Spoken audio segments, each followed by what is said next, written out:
தாய் இல்லாமல் நான் இல்லை, தானே எவரும் பிறந்ததில்லை அப்படிங்கிற மாதிரி, தாய் இல்லாமல் நம்ம எந்த குழந்தையும் பிறந்ததில்லை.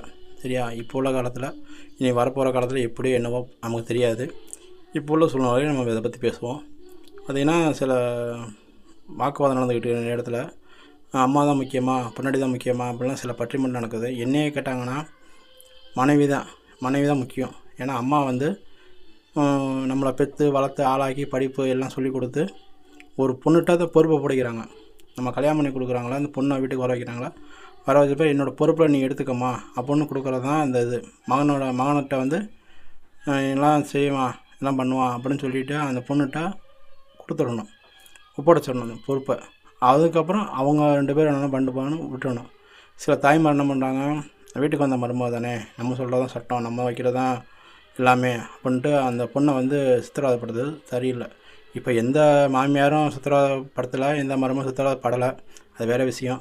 ஆனால் சொல்லப்போனால் உள்ளுக்குள்ளே ஓடிக்கிட்டு இருக்குது நிறைய இடத்துல. அதை தான் நான் முக்கியமாக சொல்கிறேன். அதாவது கல்யாணம் பண்ணி கொடுத்த பிறகு உங்கள் பொறுப்பாக அந்த பொண்ணுகிட்ட கொடுத்து, அந்த பொண்ணு என்ன பண்ணாலும் நீங்கள் விட்டுடணும். அந்த பொண்ணுக்கு உங்கள் மகன் என்ன பண்ணாலும் விட்டுடணும். ஏன்னா உங்களுக்கு அடுத்து சின்ன மகன் பெரிய மகன் இது யாரும் இருப்பாங்க. அதனால் அவங்கள கவனிங்க, இல்லை உங்கள் வீட்டுக்காரை கவனிங்க. ஏன்னா உங்கள் வீட்டுக்காரர் தான் உங்களுக்கு முக்கியம். அவர் தான் உங்கள் கூட இருக்கணும். அவர் உழைச்சி ஒரு இடத்துல நின்று இவ்வளோ தூரம் பண்ணியிருக்காருன்னா அதுக்கு அவர் தான் காரணம். நீங்கள் என்ன தான் பண்ணாலும், உங்கள் பெத்த பிள்ளையை திட்டினாலும் உங்கள் வீட்டுக்காரை விட்டு கொடுக்கக்கூடாது. அதுதான் உங்கள் சொத்து. மனைவி கணவனோட சொத்து. சரியா? அதே மாதிரி நீங்கள் ஒரு பொண்ணை ஒப்படைச்சிட்டிங்க உங்கள் பையன்னா விட்டுறணும். அது அவங்க சொத்தாகி போச்சு. இனிமேல் அவங்க பார்த்துக்குவாங்க, என்ன பண்ணிக்குவாங்க.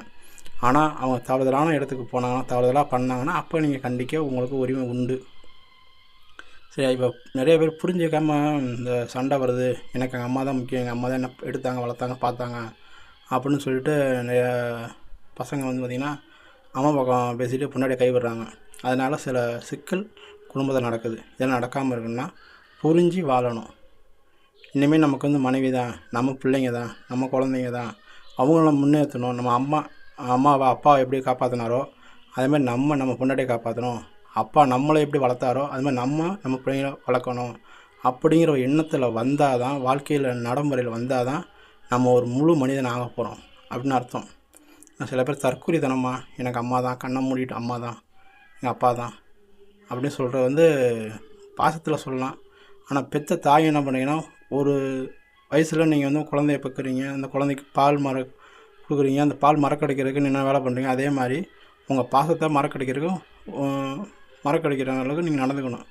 பையனப்பா நீ கல்யாணம் ஆச்சு, ஒன்றுமே உன் பொண்டாட்டி உன் பிள்ளைங்க, நீ சொத்து சேர்க்குறத, உன் குழந்தைங்களுக்கு சொத்து சேர்த்து வைக்கிறது, உன் பொண்டாட்டிக்கு பொருள் வாங்கி கொடுக்குறது, இதெல்லாம் நீ கவனம் செலுத்து, அம்மான்னு வராது. அப்போ நீங்கள் அம்மாவும் நீங்கள் அந்த பையனுக்கு புத்திமை சொல்லணும். அப்போ தான் அவங்க நீங்கள் நினச்ச மாதிரி அவங்க வாழ்க்கையில் நிம்மதியாக சந்தோஷமாக இருப்பாங்க.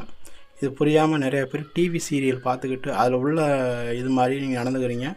தவறானது. டிவி சீரியல் பார்க்குறது ஒரு பொழுதுபோக்காக பாருங்கள். அது வாழ்க்கையில் அது ஒரு அங்கமாக எடுத்துக்காதீங்க. சரியா? நிறையா பெண்கள், சில குடும்பங்கள் எல்லாம் சீரழிஞ்சு போகிறது இப்போ டிவி சீரியல்னால தான். சில படங்கள் பார்க்கணும்னு வச்சுங்களேன், அந்த படத்தில் சில விஷயம் நல்லா இருக்குன்னா நம்ம சொல்லிவிடும், அந்த படம் நல்லா இல்லை, சரியில்லை, போகாதீங்கன்னா போக மாட்டோம்.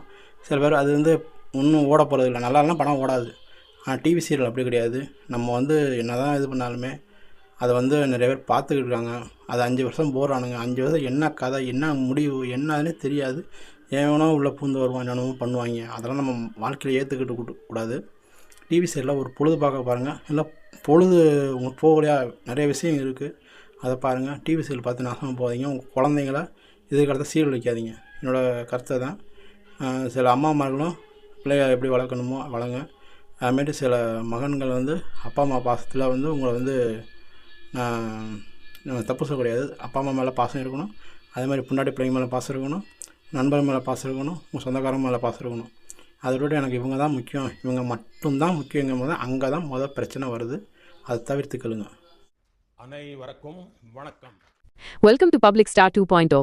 அரசியல், சினிமா, நகைச்சுவை மற்றும் சமூக வலைத்தள செய்திகள் என அனைத்தும் ஒரே இடத்தில். உங்களுக்கு இந்த வீடியோ பிடித்திருந்தால் லைக் செய்யுங்கள், உங்கள் கருத்துக்களை கமெண்டில் தெரிவியுங்கள், உங்கள் நண்பர்களுடன் ஷேர் செய்யுங்கள். மேலும் இதுபோன்ற சுவாரஸ்யமான வீடியோக்களை பார்க்க பெல் பட்டனை அழுத்தி சேனலை சப்ஸ்கிரைப் செய்யுங்கள்.